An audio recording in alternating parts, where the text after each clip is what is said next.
let's crack the code on one of the most exclusive clubs in the startup world, getting into Y Combinator. We've dug through all the essays, the interviews, the data, and we're going to distill it all down into the playbook you absolutely need to know. You know, Y Combinator isn't just another accelerator. It's a genuine kingmaker. I mean, think about it. Airbnb, Stripe, DoorDash, Reddit. These aren't just companies. They're part of our daily lives. That brand, that network, it's legendary for a reason. But here's the catch. Getting in is incredibly hard. We're talking about a rejection rate that's higher than getting into Harvard. For every single batch, thousands and thousands of brilliant founders apply, and almost every single one of them gets a no. So that brings us to the big question, right? In this massive sea of amazing people and really promising ideas, what is it that actually separates the tiny few who get in from the many who don't? Well, let's break down that secret. Okay, first, let's just do a quick level set. What exactly is Y Combinator, and why should you even care? So at its core, it's this super intense 3-month program.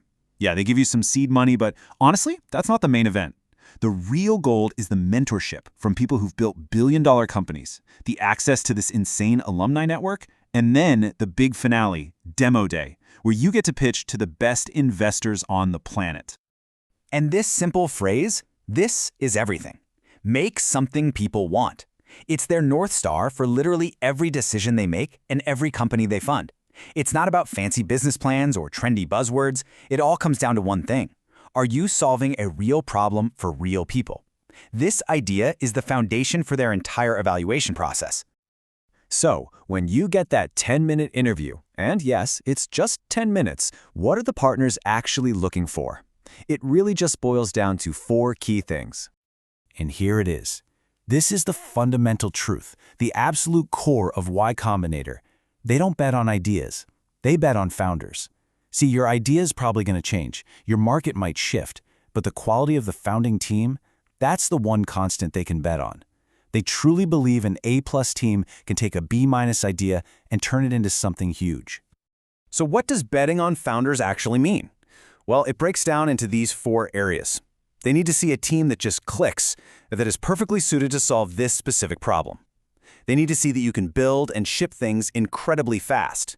They want to see that you understand the problem you're solving better than anyone else. And finally, you have to be playing in a market that's big enough to actually support a billion-dollar company.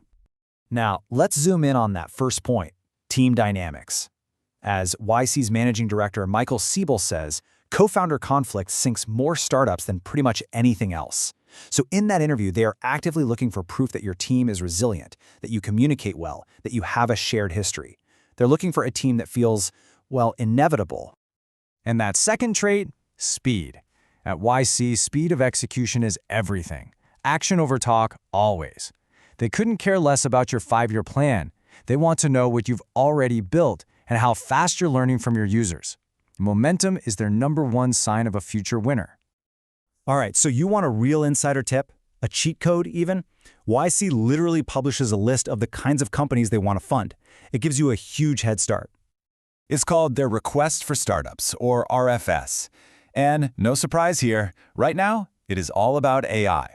They're looking for companies built on AI from day one, the picks and shovels to support all this new tech, and ways to apply AI to huge real-world problems.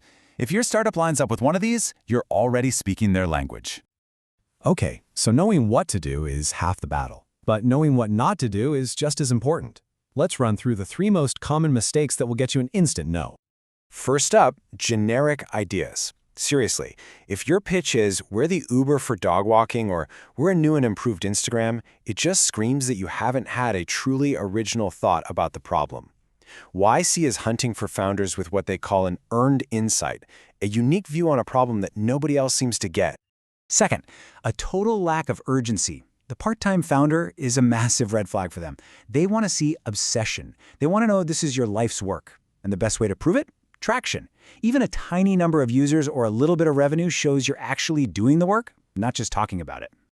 And then there's the silent killer, bad team chemistry. Trust me, in that 10-minute interview, the partners are watching you and your co-founders like hawks. Do you cut each other off? Do you seem to disagree on the fundamental vision?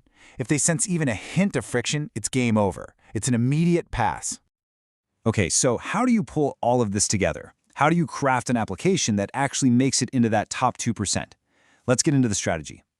It all comes down to this. Be clear, be bold, and be fast.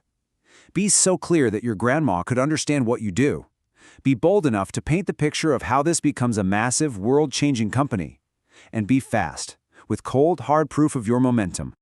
And nothing, I mean nothing, shows you're fast like a simple chart that looks like this. A steep, upward curve. The actual numbers don't even have to be that big to start. It's the slope of that line that gets them excited. The gold standard they're always looking for? 10% growth week over week. And finally, you have to master this idea of thinking big but starting small. Remember, Facebook started just for Harvard students. Stripe started just for developers. You have to prove you can completely dominate a tiny specific niche, that's your wedge, and then you explain how that first win lets you expand and eventually take over the world. So, let's just zoom out. This is it. This is the entire playbook on one slide. It's not about some secret password or having the perfect idea on day one. It's about being a formidable team moving at an incredible speed in a massive market, solving a problem that you understand better than anyone else on Earth. And that, right there, is the Y Combinator playbook. So I'll leave you with a question to chew on. If you look at their most recent batches, which YC company do you think is on track to be the next massive IPO? Let me know what you think. Thanks for tuning in.